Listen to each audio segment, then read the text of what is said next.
ये मेरा शरीर ही मेरा नहीं है तो फिर और क्या हो सकता है? सबसे निकट हमारा शरीर है, सबसे निकट हमारा, मेरा जैसे कहते हैं कि मेरा मत्था, मेरा कान, मेरा हाथ, मेरा पैर, मेरा मेरा, लेकिन ये कुछ नहीं, अपना नहीं है। अगर अपना होता तो हम इसको कंट्रोल में रख सकते थे अपने को, या कभी जाने ही नहीं देते, कभी जाने ही न देते। हम शरीर हमेशा बनाए रखते अपना, ना बड़ा होने देते, ना छोटा होने देते, ना बुढ़ा होने देते। ये हमारे बस की बात नहीं। ये हो करेगा, होता है, हो हमेशा हुआ करेगा। हमारे बस की बात, हमारा शरीर हमारे बस पर ही नहीं। ये होगा जरूर, अवस्था बदलेगी जरूर, हाथ पैर बूढ़े होंगे जरूर, कांपेंगे जरूर, रोग जरूर होगा, कहां बच सकते हैं इसे? ठीक है ना? तो जब अपना शरीर ही मेरा नहीं है, जिसको हम मेरा बोलते हैं, ठीक है ना, कि कहते हैं हम बीमार हैं या मैं बीमार हूं, अब बताइए बीमार कौन है? हैं? बीमार है शरीर, और हम समझते हैं कि हम बीमार हैं। हम तो अलग हैं शरीर से, हम तो शरीर से अलग हैं, लेकिन हम ये सोचते हैं कि हम बीमार हो ही नहीं सकते कभी। शरीर बीमार हमेशा शरीर होता है। एक बात बताऊं मैं बहुत धीरे से, कि शरीर अगर बीमार होता है,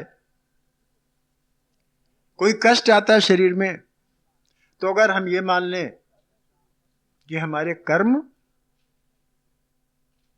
निपट रहे हैं, एक होता है रोग, एक होता है भोग, एक होता है रोग, एक होता है भोग। रोग तो औषध से ठीक हो जाता है, भोग औषध से भी ठीक नहीं होता। एक होता है रोग, एक होता है भोग। रोग तो औषध से ठीक हो जाता है, लेकिन अगर भोग कोई होता है तो औषध देते रहो ठीक नहीं होता, जब तक भोग पूरा नहीं होता। तो रोग या भोग जो भी आवे, ठीक है ना, उससे हमारे कर्म शुद्ध होते हैं। रोग आया, कर्मों के हमारे बिना कर्म के रोग नहीं आता। तो ऐसे निषिद्ध कर्म किए हैं जिससे रोग आया। कोई भी रोग वो अपना बुलाया हुआ होता है। अगर भोग है तो जन्म को, पिछले जन्म बुलाया हुआ होता है। अगर रोग है तो हमने बुलाया है, जानबूझ के बुलाया है उसे। और अगर रोग नहीं, भोग है, तो पिछले जन्म का है, वो भी हमारे किया हुआ है।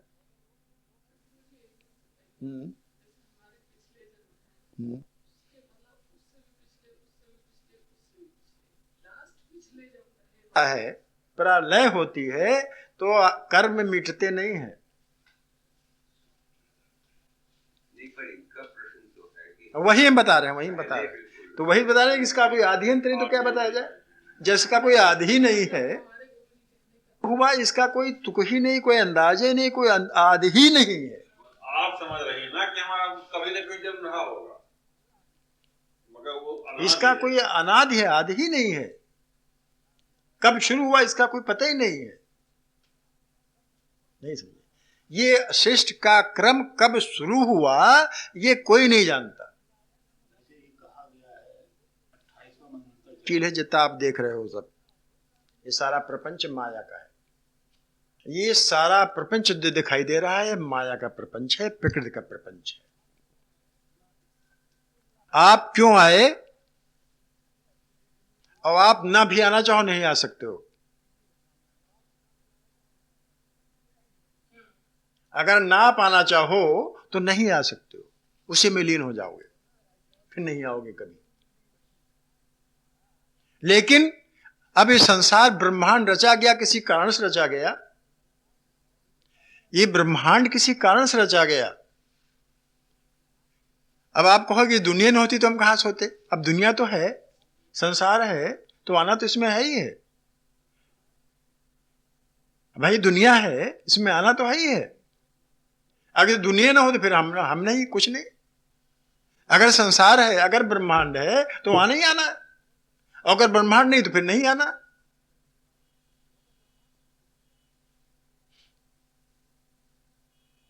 भाई आप आए हो, आप पूछते हो हम क्यों आए, यही तो पूछना है आपका, यही पूछना।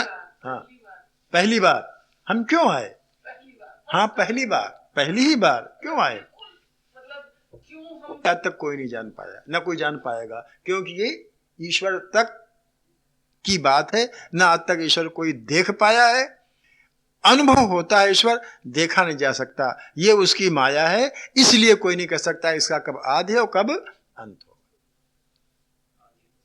ठीक है ना? जब भी कभी याद हुआ हो, है ईश्वर की माया, ईश्वर चाहता है माना हम आ गए, नहीं चाहेगा हम नहीं आएंगे। ये तो आपके अख्तियार में अब है, इस समय इस जीवन में आपको अधिकार है, चाहे तो आप मुक्ति पालें, कभी नहीं आएंगे। क्या होता है जाने तुम्हें हो जाएगी। अब नहीं, कभी नहीं आएंगे, फिर आप वही हो गए। हंसने की प्रक्रिया में तो रोना भी पड़ेगा हर हाल में। जब हम हंसने की कोशिश करेंगे तो हमको कभी प्रश्न हल हो जाएगा, सारी बातें बताएंगे, थोड़ा धैर्य रखिए। तो हम ये कह रहे थे आपसे, हम बताएंगे आपकी भी बात, सारी बात बताएंगे कि क्यों हम आए हैं, क्या करने आए हैं, और कौन से ऐसा कर्म करें फिर ना हुए। यही तुम कहने जा रहे थे। हाँ हाँ, अब ये बात आपने कही, ये अब ये सही बात है। उस बात को पकड़ने के लिए ही हमने वो बात पकड़ी। नहीं, हाँ, वो तो ईश्वर की इच्छा है, उसको कोई नहीं कुछ कर सकता। ठीक है ना? जैसे आग है, ठीक है ना, आग है, यही हम कहना चाह रहे हैं। हाँ, एक तत्व है। जब प्रयास होता है तब वो तत्व विभिन्न रूपों में दिखाई देने लगता है। समझ लीजिए, जब प्रकृति में देखो, पुरुष और प्रकृति दो हैं, पुरुष का ही प्रकृति अंश है। ये दोनों अनादि और अनंत है, प्रकृति और पुरुष दोनों। प्रकृति क्या है? पुरुष की शक्ति है, गीता के अनुसार। शक्ति और शक्तिवान से कभी अलग नहीं हो सकती। शक्ति शक्तिवान से कभी अलग नहीं हो सकती। अगर शक्तिवान है तो शक्ति है, और शक्ति है इसके माने शक्तिवान है। ठीक है ना? ठीक। तो प्रकृति और पुरुष दो हैं। प्रकृति क्या है? पुरुष की शक्ति। जब पुरुष और प्रकृति मिलते हैं आपस में, प्रकृति और पुरुष जब आपस में मिलते हैं, संघर्ष होता है, होगा, निश्चित से होगा, क्योंकि दोनों हैं। अगर पुरुष है तो अगर पुरुष है तो उसकी शक्ति जरूर रहेगी, शक्तिमान है तो शक्ति उसकी है। ठीक है ना? फिर समझ लीजिए, अगर शक्तिमान है तो उसकी शक्ति है, और अगर शक्ति है तो उसके माने शक्तिवान भी है। दोनों हैं, दोनों एक दूसरे से अलग नहीं हो सकते। और अगर शक्ति का इस्तेमाल जब करता है शक्तिमान, अगर शक्ति का इस्तेमाल शक्तिवान करता है तो अब तीसरी चीज निश्चित रूप से पैदा होगी। कोई ना कोई चीज पैदा हो जाएगी, चाहे जो पैदा हो जाए। अगर कोई बलवान आदमी है, पहलवान आदमी है, और अपनी शक्ति का प्रयोग करेगा तो झगड़ा पैदा हो जाएगा। एक उदाहरण दे रहे हैं, ठीक है ना? अगर कोई बुद्धिमान है और अपनी बुद्धि को प्रयोग करेगा तो ओम प्रकाश सरस्वती हो जाएगा, कविता करने लगेगा। अगर बुद्धिमान है, बुद्धि है, बुद्धिमान शक्तिमान है ना, और अपनी बुद्धि का प्रयोग करेगा, बुद्धिमान है ना, बुद्धि से बुद्धिमान। अगर बुद्धिमान इसके माने बुद्धि है, और बुद्धि माने इसके माने बुद्धिमान है, तो बुद्धि और बुद्धिमान का संपर्क है, और बुद्धि और बुद्धिमान का जब संपर्क होगा तो इसी चीज निश्चित रूप से पैदा हो जाएगी। कभी बन गए, पैदा होगी, नहीं पता, साहित्य बनने लगा, क्योंकि उसने बुद्धि का प्रयोग कर दिया। तमाम प्रकार के वो बन गए। क्या वेद कहां से आ गए? ये वेद कहां से आए? पुराण कहां से आई? क्यों मैं उपनिषद कहां से आए? बुद्धि और बुद्धिमान के संपर्क से आए। क्यों मैं, यही तो हुआ, बुद्धि और बुद्धिमान के संपर्क से आए। इसी तरह से जब भगवान और प्रकृति का संपर्क हुआ तो सारी सृष्टि बन गई। नहीं समझ में आ रहा? इससे क्लियर नहीं हो सकता। ये जो संसार बन गया, ये पुरुष और प्रकृति के संसर्ग से या उनके मिलाप से बना हुआ है, और यही परंपरा है। ठीक है ना? और अगर जब तक पुरुष होगा, अगर पुरुष है, पुरुष मतलब परमात्मा है, तो उसकी प्रकृति निश्चित रूप से रहेगी। और अगर प्रकृति भी है तो निश्चित रूप से संसार रहेगा। आज नहीं तो कल, कल नहीं तो परसों। लय होगा, बनेगा, लय होगा, फिर मिटेगा, फिर बनेगा, फिर मिटेगा, फिर लय होगा, फिर। ठीक है, फिर से समझ लीजिए, आपका प्रश्न हल हो रहा है। अब ये तो भगवान को न मानिए, तब फिर ये प्रश्न होगा कि हम कहां से आ गए, तब फिर आप आ ही नहीं सकते। ठीक है ना? अगर पुरुष है, परमात्मा है, तभी आप आए हैं। अगर परमात्मा ना होता तो हमारा कोई अस्तित्व कहीं नहीं था। पहले पहले जब आप आए होंगे, जब भी पहले पहले जन्म हुआ होगा, तो परमात्मा रहा होगा पहले से ही। और पुरुष परमात्मा रहा कि इसके माने उसकी प्रकृति भी रही होगी। और परमात्मा प्रकृति मेल से हम सब लोग आ गए। सारा सारा सृष्टि, चाहे पेड़ हो, चाहे पौधा हो, चाहे आदमी हो, चाहे पुरुष हो, चाहे वो स्त्री हो, चाहे पुरुष हो, चाहे वो जीव जंतु हो, चाहे वो पेड़ हो, चाहे पौधा हो, ये सब भगवान प्रकृति और पुरुष के संसर्ग से बना हुआ। ठीक है भैया? तो इसके माने है, आप जब आए हैं यहां, तो इसके माने पहले पहल ईश्वर रहा होगा। ईश्वर से ही हम आप सब निकले हुए हैं। जो अगर है तो है, अगर ईश्वर को ना मानिए तो कुछ नहीं, फिर तो कुछ हो ही नहीं सकता। फिर समझे, आपका ही प्रश्न को उत्तर दे रहा हूं आपको। अगर ईश्वर है, हमने भी उदाहरण दिया ना, अगर बुद्धि है और बुद्धिमान, अगर बुद्धिमान है तो बुद्धि, इसके माने बुद्धि है, और बुद्धि है इसके माने बुद्धिमान है। तो बुद्धि और बुद्धिमान जब संघर्ष होकर टकराएंगे तो कोई चीज नहीं पैदा हो जाएगी। चाहे वो मुंह से कविता करे, चाहे लिख कविता करे, चाहे मुंह से भाषण करे, मतलब कुछ ना कुछ होगा जरूर। बुद्धि और बुद्धिमान होगा तब। इसी तरह से अगर ईश्वर और प्रकृति है, ठीक है ना, तो उसके संसर्ग से ये सृष्टि रचना होती ही रहेगी। जब ईश्वर समाप्त हो जाएगा तब प्रकृति भी समाप्त होगी, सब शून्य हो जाएगा, कुछ नहीं होगा। लेकिन ईश्वर कभी समाप्त होगा नहीं। क्यों भाई? ईश्वर कभी समाप्त होगा नहीं, इसलिए कभी सृष्टि समाप्त नहीं होगी। इसीलिए इसको अनादि और अनंत कहा गया। कुछ समझ में आया? नहीं, अभी और आएगा। आपका प्रश्न हल हो रहा है कि हम क्यों आए। इससे ज्यादा क्लियर कैसे हो सकता है कि हम क्यों आए? कविता क्यों निकली वकील साहब के शरीर से? इसलिए निकली क्योंकि ये बुद्ध है और बुद्धिमान, बुद्ध भी है और स्वयं भी है, इसलिए बुद्धिमान है, इसलिए कविता आ गई। साहित्य क्यों आया? क्योंकि वो साहित्यकार जो है, साहित्यकार है, उसके साथ उसकी बुद्धि है। कोई भी किसी में ले लीजिए। डॉक्टर क्यों है? उनके अंदर बुद्धि है। इंजीनियर क्यों है? बुद्धि है, और इंजीनियर संबंधी बुद्धि है, और वो स्वयं है। दोनों टकराए तो इंजीनियर निकल आई, डॉक्टरी निकल आई। इसी तरह हर पेशा निकल आया।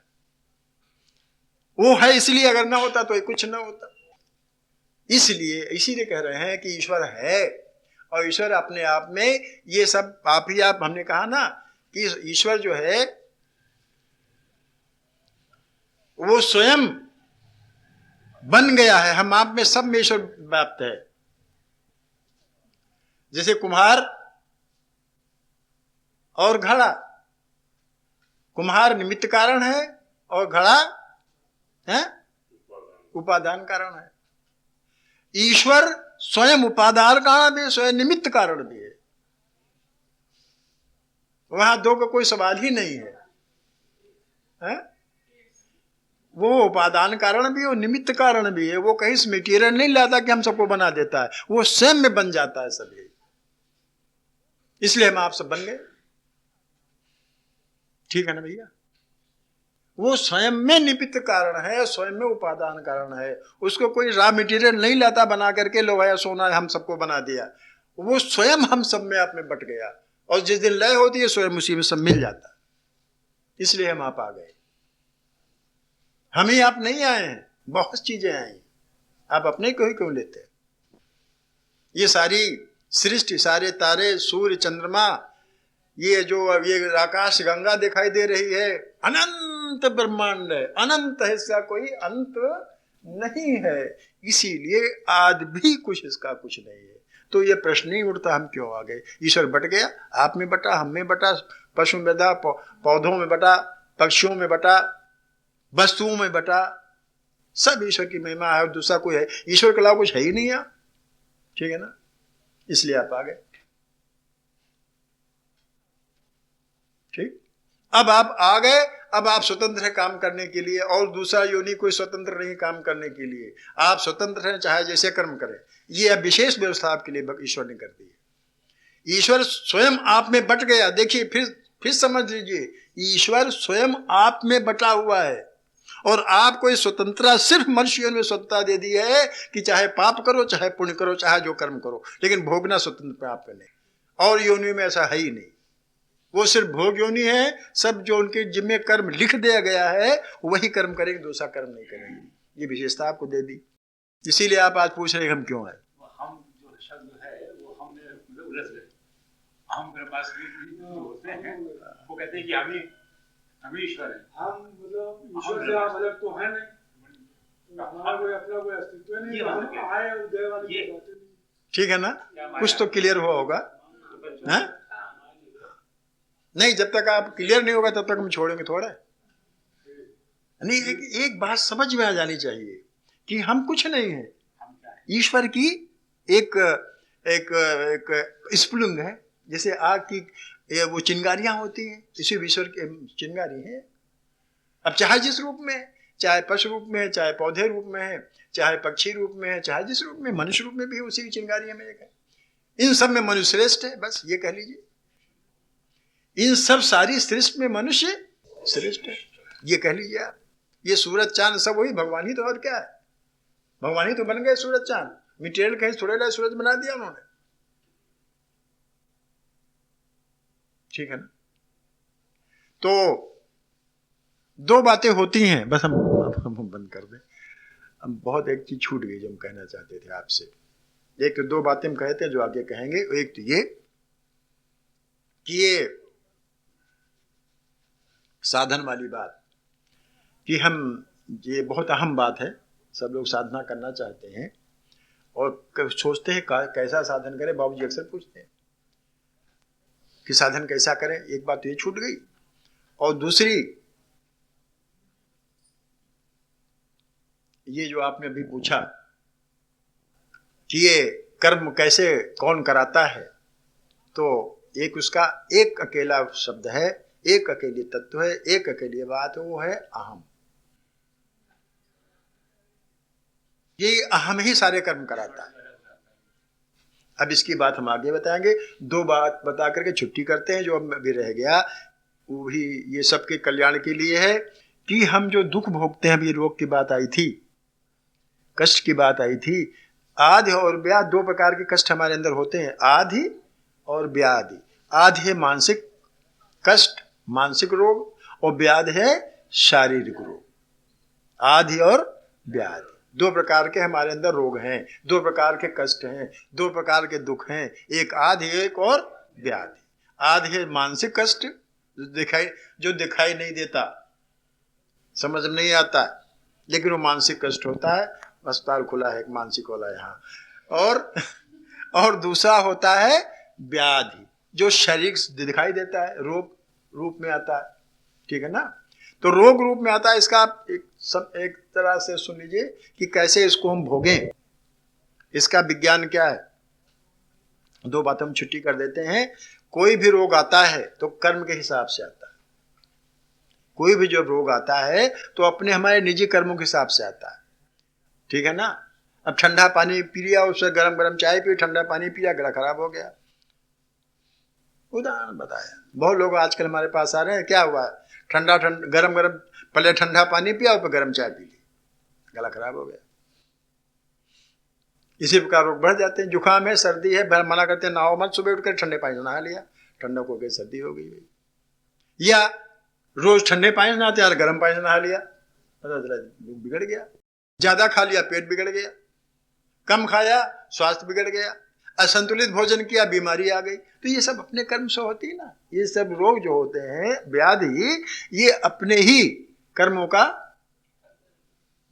तो अगर कोई रोग आवे तो ये सोचना चाहिए, अगर कोई अपने अंदर रोग आ गया है तो एक तो अगर भोग है तो भगवान की कृपा है भाई, वो तो भगवान ही जब चाहेगा अपने कर्मों के हिसाब से है, तब वो जब भोग छूट जाएगा तो बीमारी जो दिखाई दे रही, बीमारी के रूप में जो भोग दिखाई दे रहा है वो तभी छूट जाएगी जब उसका भोग पूरा हो जाएगा। लेकिन अगर रोग है तो उसको इस हिसाब से लीजिए कि हमारे जो निषिद्ध कर्म हमने कर दिए हैं, रोग के माध्यम से वो कर्म पूरे हो रहे हैं, मतलब वो कर्म छूट रहे हैं, वो हमसे उनको अब भोगना, हमको ये अपने मन में रखिए, दुख कभी कष्ट नहीं देगा, रोग कभी कष्ट नहीं देता है। क्योंकि रोग में अक्सर मानसिक कष्ट भी होने लगता है। लोग अपने मन में सोचते हैं अरे भाई पता नहीं रोग कैसा आ गया, कभी छूटे न हो, कहीं अच्छा होगा कि नहीं होगा। बहुत लोग हमारे पास आते हैं भैया ये डॉक्टर साहब ऐसा रोग हो गया, ऐसे इतने महीने हो गए करते करते पता नहीं छूट। अब ये मानसिक एक दबाव पड़ गया मन पर कि रोग कैसा है, छूट नहीं रहा। तो वो अगर कोई रोग आता है तो ये समझना चाहिए, रोग अगर है, भोग की बात नहीं कह रहा, अगर रोग है तो ये समझ, अगर भोग है तो समझ जाइए कि हमारे कर्मों को प्रभाव है, और अगर रोग है तब भी कर्मों को प्रभाव है। और कर्मों को प्रभाव तो ये समझ लेना चाहिए कि हमारे कर्म का निस्तारण, कर्म हमारे शुद्ध हो रहे हैं,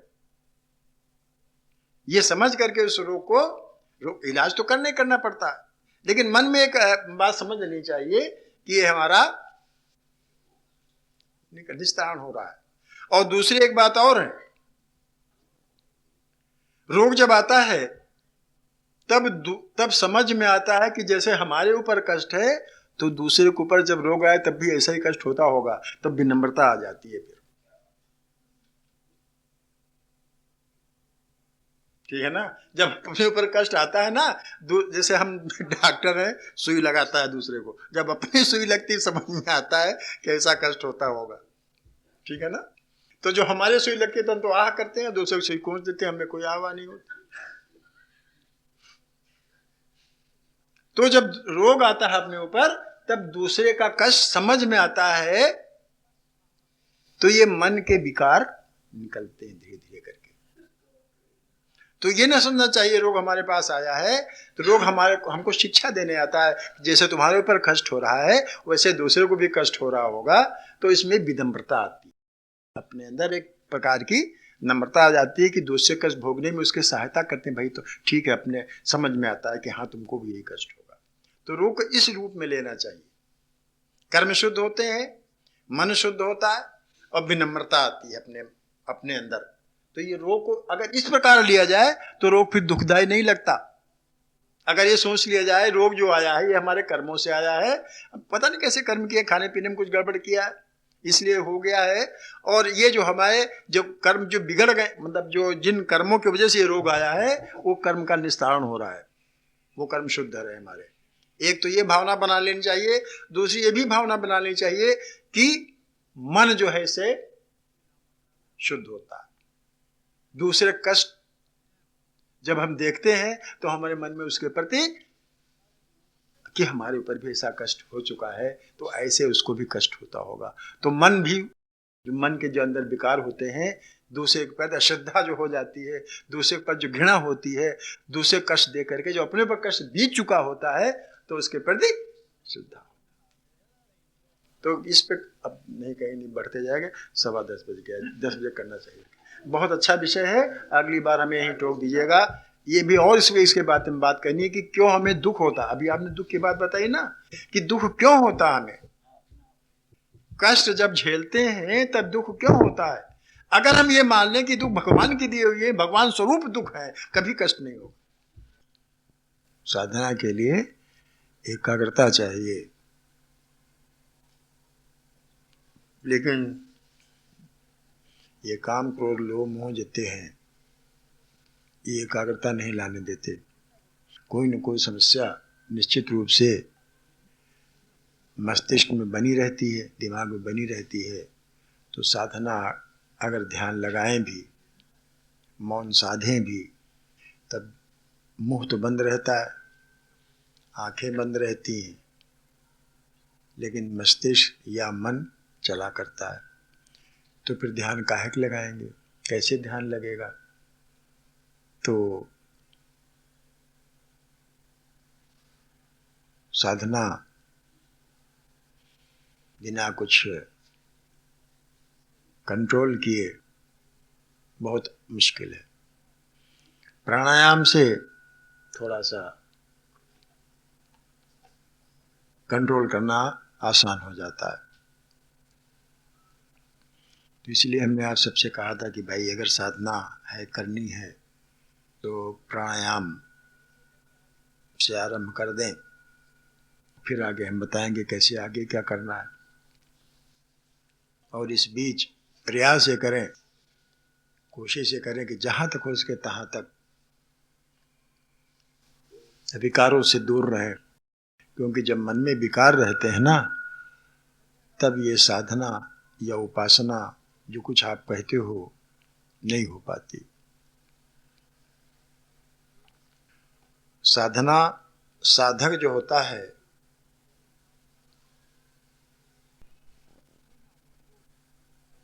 उसकी साधना से एकता होती है और साधना से साध्य की एकता होती है।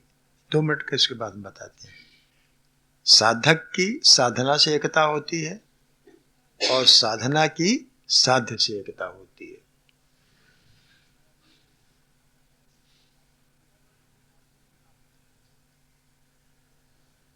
साध्य मतलब जिसको पाना चाहते हैं।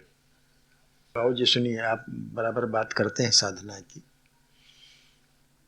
तो साधना, जब साधक साधना करने बैठता है तो जब तक वो साधन में तल्लीन नहीं होता है तब तक उसकी साधना निष्क्रिय रहती है। साधन में तल्लीन हो जाना, ठीक है, समझ रहे ना।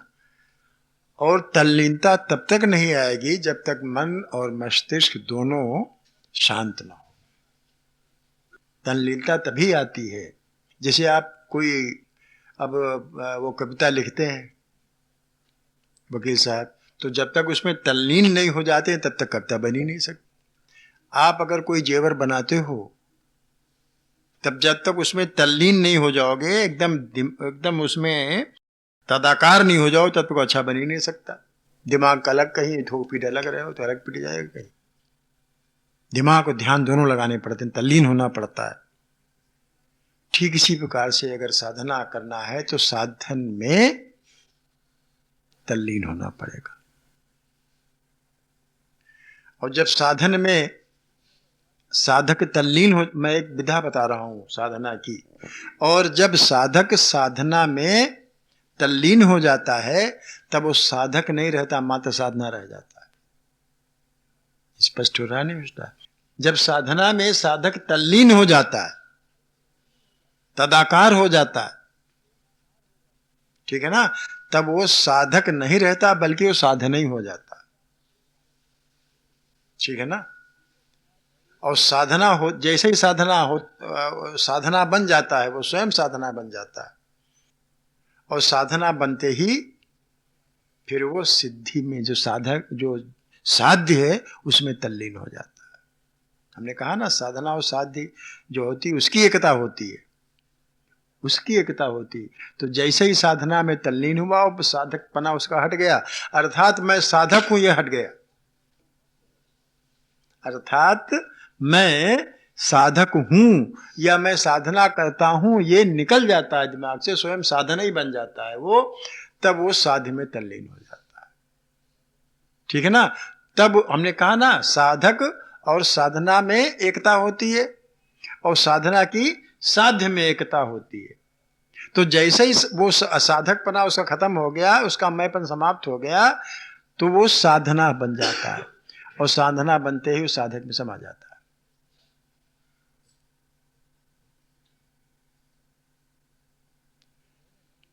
साधना बनते ही वो साध्य में समा जाता है।